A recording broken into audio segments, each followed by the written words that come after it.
I started in my 20s, sort of late for photography, photographing my neighborhood. In the early days, I was always knocking on the doors of publishers, book publishers for educational purposes, because they're the ones that were buying your photos. That was a hard road. I mean, you were dealing with racism a lot during that time. But there was money to be made, and I needed money. And that was my sole source of income.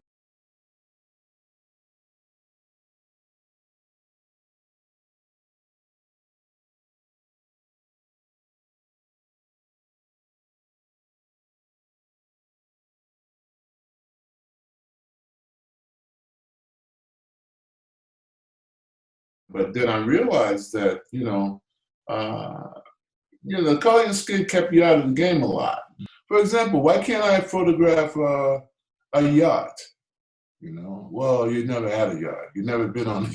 I mean, they give you all kinds of excuses why you can't take a certain assignment. But I was very persistent, and I was good. So I was able to crack some doors open, and people gave me a chance, and I didn't mess up. See, and that kept the clients going. I mean, I was doing magazine covers for Boston Magazine for a very long time, and back covers for the Boston Globe magazine. But there were advertising agencies that I was also working with, doing still life photography.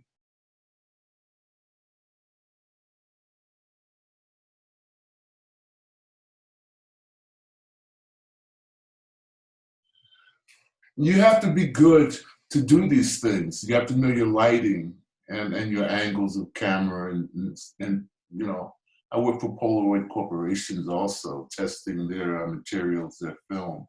I'm in their collection as well, but it was a hard road. It wasn't the computer that the internet. You just send yourself. You had to take literally your physical portfolio and knock on doors and wait for interviews, hours and hours, to show them this is what I do. And then you would get projects. Some were very extensive projects, and you got paid well. And you would sell your rights, to use these photographs. And I did that for a long time. That was early in my career. Since the camera, it saved me, I believe, and it gave me the enlightenment that I needed to understand myself in the world that I live in. And do portfolios, and also I teach and I consult. Yeah. And so it's not strictly dependent and reliant on, okay, I have to sell this piece. Oh, I don't think any artist varied. does that unless they have a name and they've been doing it all their lives. Right. But I think that happens at some point if you stay. Collectors only going to buy so much of your work. So you're always developing new clients, new patrons, so to speak. So you're always out there. You have to have your work out there, and then by word of mouth, people will say, "Okay, let's see what you got," and that. Now, the way to go is, for me, is to start writing more proposals for ideas and see if I can get them funded. Which is why this work is so important, because I'm not just doing it as a showcase, but I want to be able to take another leap in terms of who buys my work, and that would be museums, and have them as historical records, for my time. Right. Now that's just how it goes in building a career. You want to go where it's at. Right. And that's what I'm trying to, is position my work now into a higher place. Overall, that's what I do. Making a living is well, you gotta pay the mortgage. That's hard. You gotta eat.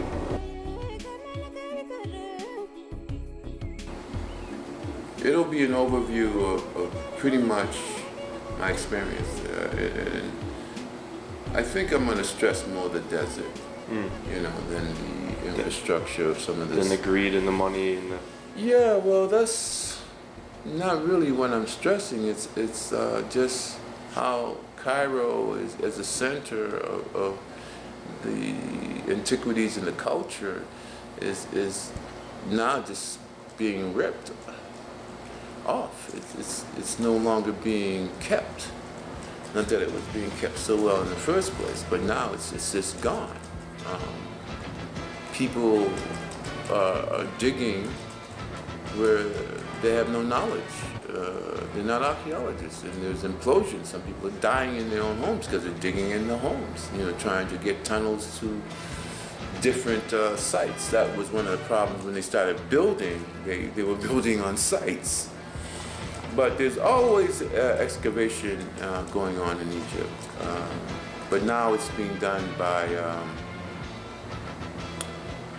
non-professionals, but thieves. And that's always been going on. But now it's rampant.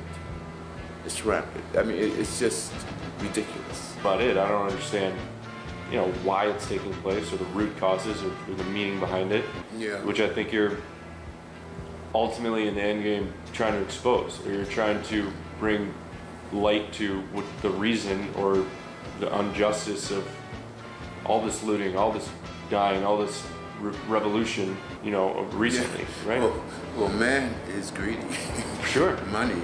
I mean, the banks in this country will, let you know where the real greed is.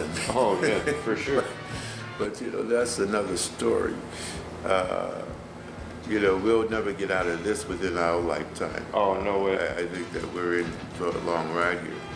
But from an aspect of being an artist, I'm just trying to be honest and at the same time bring light to what's taking place.